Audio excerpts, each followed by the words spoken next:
Right guys, welcome back to the channel.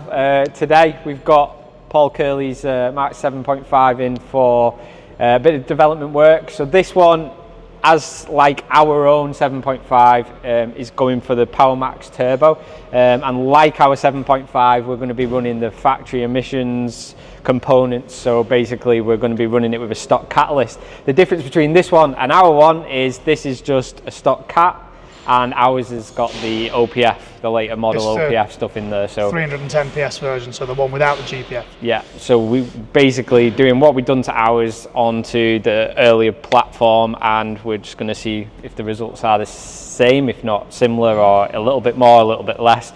We'll do the development on this, and then this will be a product that we'll, I guess, release in the future. I certainly hope so. Yeah. Right, on the dyno. Finally. Currently flashing base file to the car. This car obviously had been previously stage 2, as we probably talk about in the video. Have we? I don't know. We haven't done. Well, this car was previously stage 2, but the owner was looking for something to go with the stock downpipe. So we are we're extending our development that we've done on Awesome's GPF car. This car is a pre-GPF car, but we're now tuning this with the PowerMax Stage 1 and the stock downpipe. Yeah, so obviously good things about, say, this kind of tuning. Obviously the car is still essentially road legal. Ethical tuning. Ethical that's is the word that's where we're going, isn't it? Ethical tuning, yeah. So yeah, road legal, emissions friendly tuning. So obviously we've got limitations with the exhaust system, so the turbo has got to be capped certain boost pressure to keep back pressures and temperatures in check. And right now that is a voyage of discovery. We're tuning this car. This is the first one with the pre-GPF car with the stock downpipe that we've done. So we are using this as our development base, which is another reason we can come up to Awesome GTI and use their excellent facilities for this sort of thing, and have a technician as good as Tabby working on the car. Us two together working on a car goes really well, doesn't it? In general. Shucks. Is that American? Do you want a cuddle? G shucks. Thank you. Anyway, so we're talking about this car being emissions friendly. This is the ethical tuning side. So we've taken a lead from the Awesome Golf R with the GPF original downpipe still in place, and this car is going to be the same kind of thing, but this is a pre-GPF car, so using the stock downpipe, and in fact this is the stock exhaust system entirely on this car, isn't it? Full stock exhaust system, so factory catalyst, factory catback system. It's got full R600 intake with the PowerMax 1 turbo. It's got an intercooler on it, and outside of that, it's really the only modifications that are going to be required for this level of tune. That's right. And when we're done, we're hoping to see, you know, similar to what we're seeing on the GPF models. Obviously we'll get to maybe final figures, whether we'll talk about them in this video or not, or whether we wait for the release of the product. Well, when we get to where we get to, we've got to do some further road tests with this car, and obviously do the due diligence side of things. Got to do some miles, be tested, you know, well before obviously release. Other thing to touch on is, like, when we spoke to the sales guys before, now is these modifications minus the, so like if you were going stage 2 and you'd put a full exhaust system on, and if you went with like a, you know, a type approved sports cat, which would kind of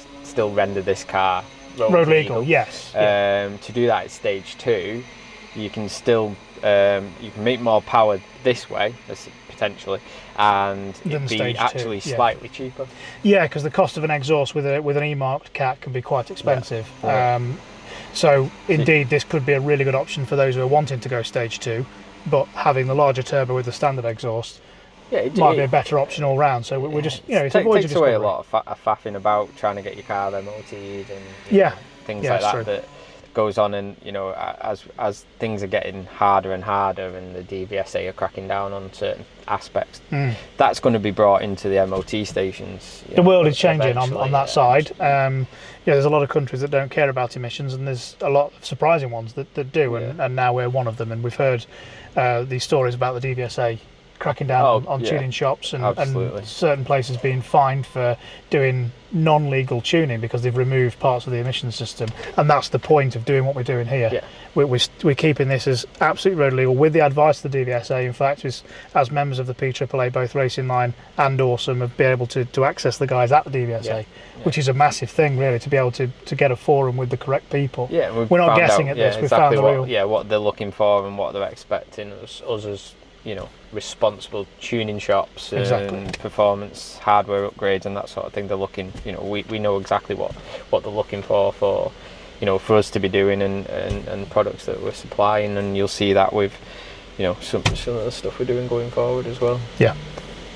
And like I say, I think going forward again over the next years to come, I think MOTs are going to become more and more difficult to sort of as the equipment that you need to do these proper checks comes down, because with diesels and DPF removals, which is obviously where this really has started and where this has come from, there's no easy way to check whether the DPF's been removed, especially as an MOT if tester. Took it out and just knocked it out of the physical hard. Exactly that, and there's nothing obvious that shows that. It's not always easy to tell. And to get the correct emissions testers to do that, it's very expensive. It certainly was 10 years ago. And of course, technology moves on, things get cheaper. So that equipment is getting cheaper all the time. And we've all heard the rumours that MOT stations will get this equipment and they will be able to have this and they will have that. The fact is, it's down to the MOT station themselves to buy that equipment. It's not the DVSA that are going to provide it. They'll specify what needs to be bought, like they do with the current ramps and the current emissions testers, etc. that's out there. But as technology moves on and things get cheaper, we're more and more likely to see these testers present in every MOT station.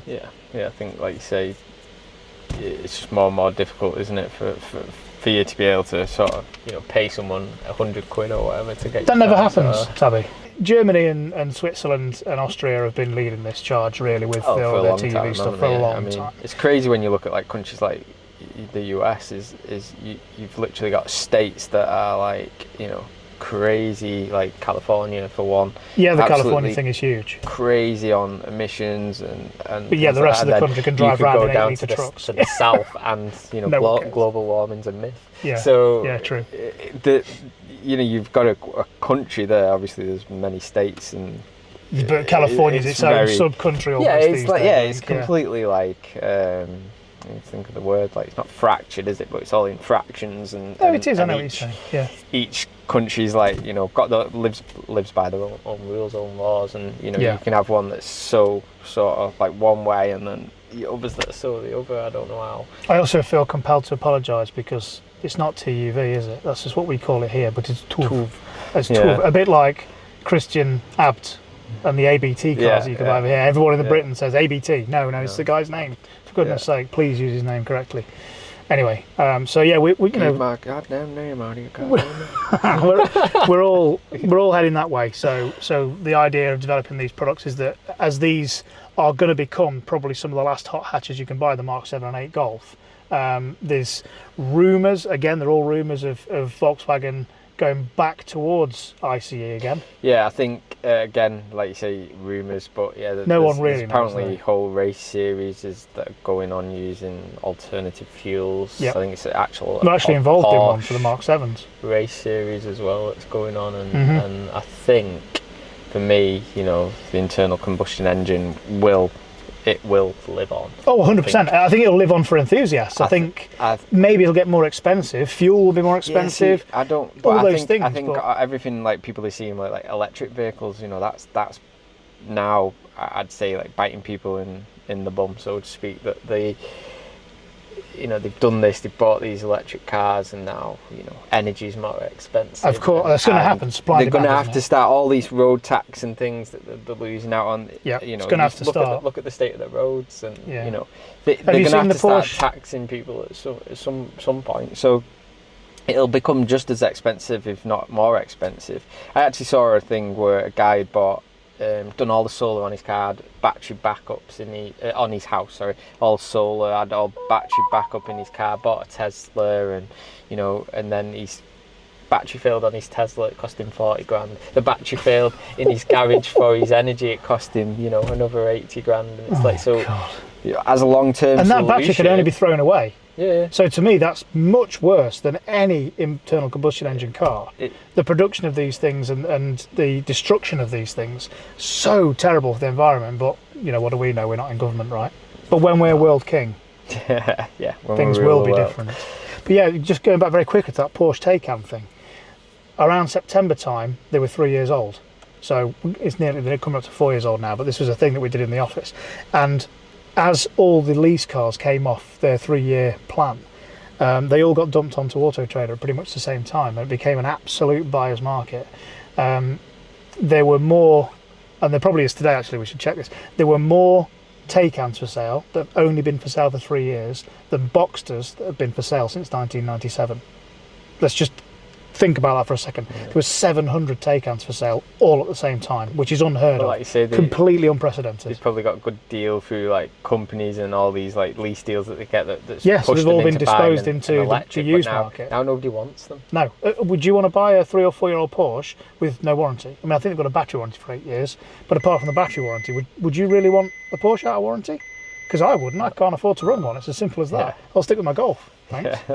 So yeah, it's it's quite startling, to be honest, the way the electric car thing is going, and I think certainly for enthusiasts, internal combustion cars will continue, and that's really important for us as a business, of course, and our livelihoods and what we do for a living, because the electric stuff's just, I'm not going to call it a flash in the pan. That's going to be, but there's going to be better ways of doing it. I think for sure it's going to be almost like LPG of the future. Yeah, that was a thing.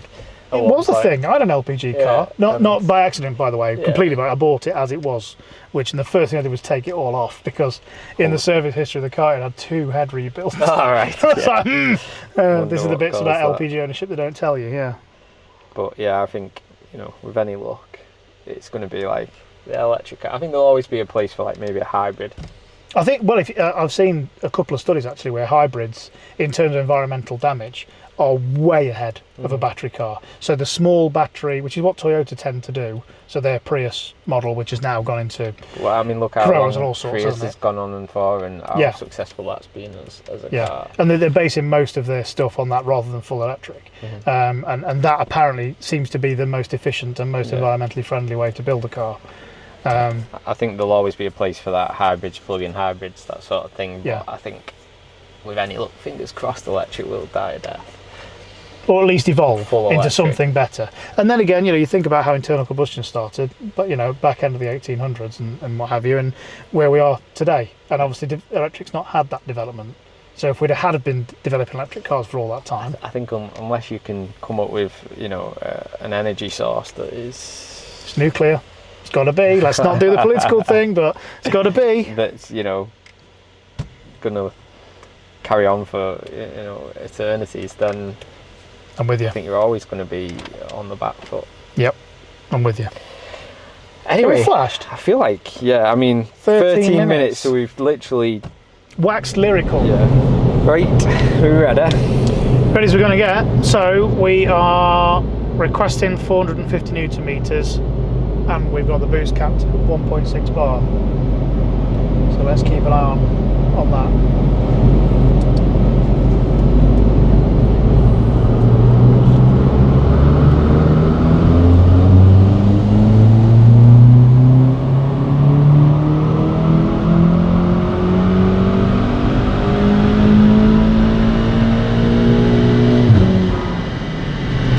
Oh, that could have been worse. It could have been worse. Tickling. Nah, it's not even a tickle. 0.75. What's up with you, boy? Tickle. What's the score on the board? Run number 1, straight out of the box. Power max. On our base calibration. What are the scores on the board? Miss Ford. 397. 397 horsepower. Yeah. And still climbing. Oh yeah, crucially. It's still lots of scope at the top there. Yeah, there really is, isn't there? Yeah. Okay, so that's a nice start. What do you expect to run that to redline? Like, I've run stage 3 cars at 75 happily. So it depends on how much back pressure the cap produces. Yeah. So we'll just have to wait and see. But at that point, there's no real issues. Just have a look at the actuator map. Which is the blue line. Oh, so it's not going mental at that point then? No, so you're doing... So it's having to close to maintain that boost pressure, but it's not going mental. What's the percentage? I can't tell. 84. What? 84. Wow. Such space, friend. Oh yeah. That's like barely tickling the turbo. It's All right. reversed, isn't it, on this one? Much scope. Many scopes. All right, let's do a couple of runs and see where the boost control settles. Yeah.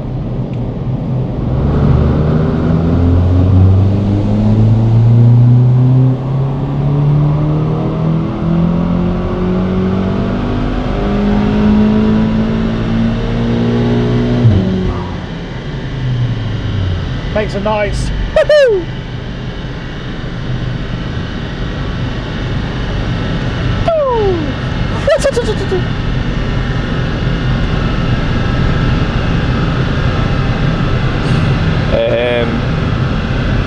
So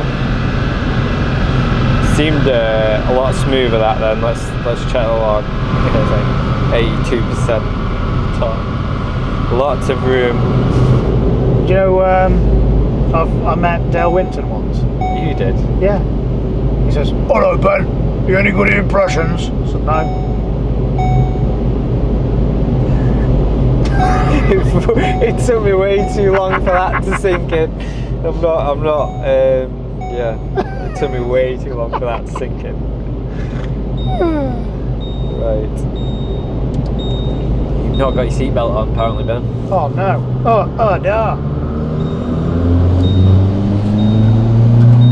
Safety first, kids.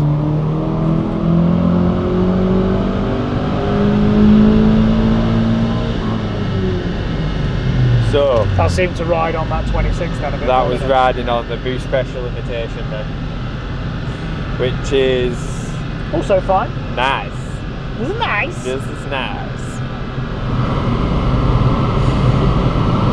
So here, I mean, even this is like much nicer transitioning. Yeah.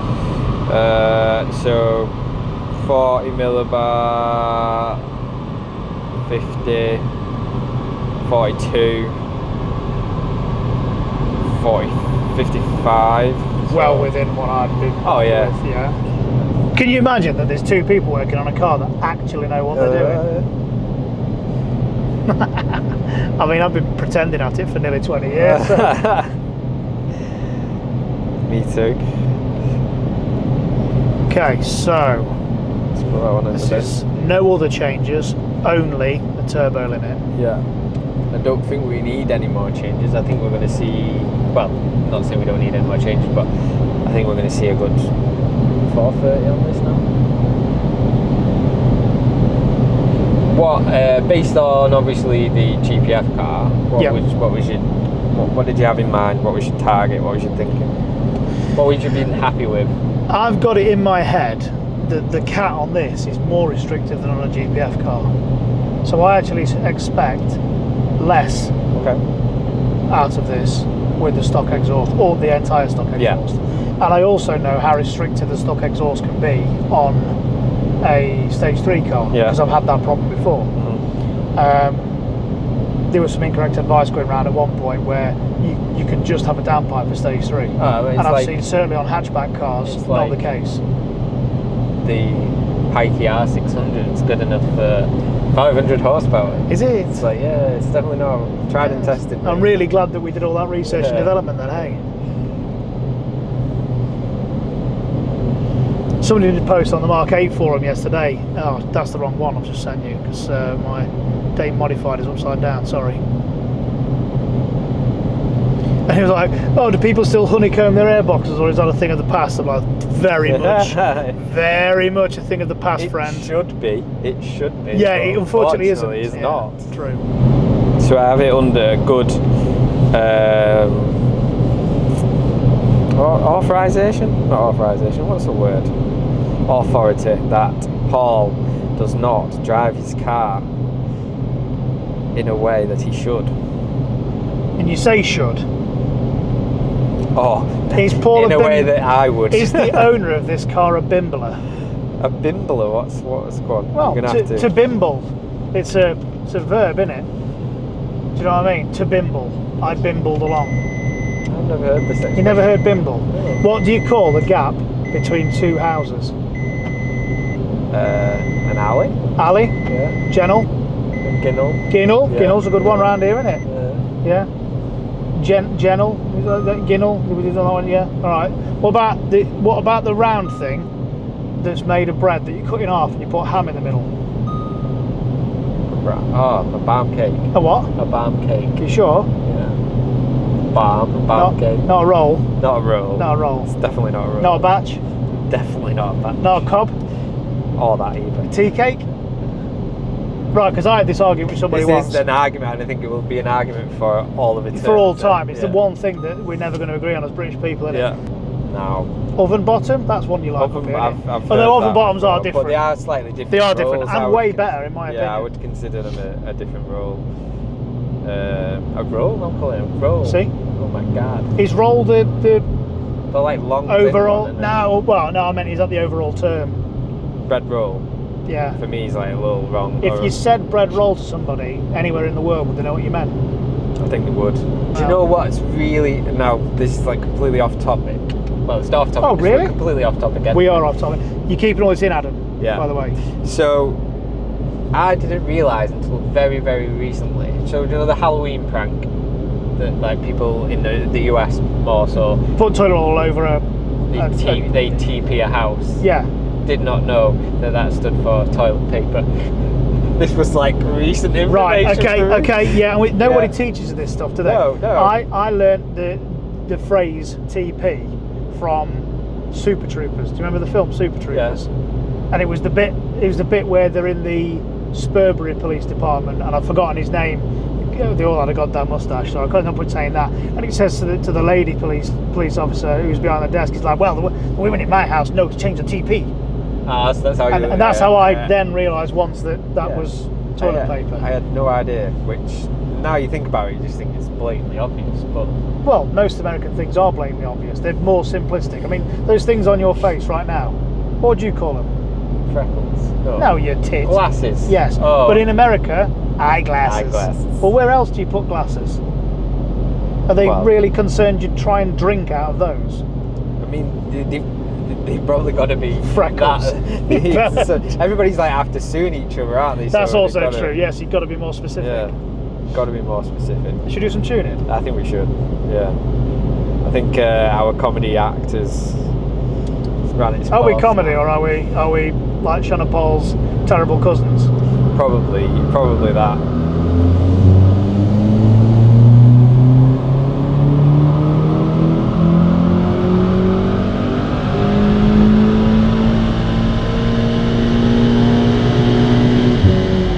They almost did a little.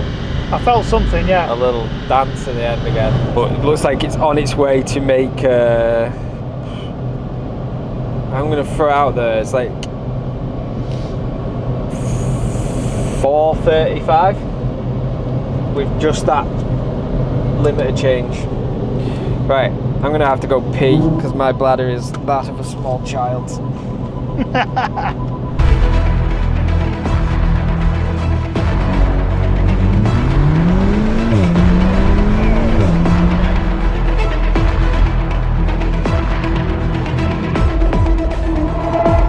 Right, okay, cars off the dyno. We've been out, done our road logging. Everything's looking happy. We're just going to make a little tweak to the gearbox software, but everything's doing as we expected. Power-wise, we're doing 433 bhp and 455 newton meters at all. 555 newton meters. Oh yeah. Okay, I'm selling us. You're underselling us there. Selling us short. Yeah. You wanted all the boosts as well, remember? Yeah, true. Yeah. So obviously.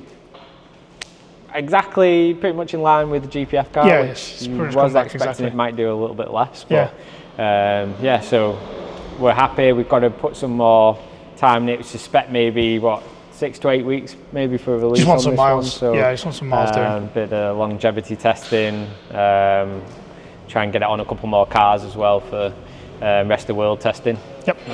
Get some miles on it. So any inquiries or anything, probably by the time this video comes out. the time frame might have shortened a little bit, but yeah, give the sales guys inquiry, give us a call, give us an email. Yeah, hope you've enjoyed the video.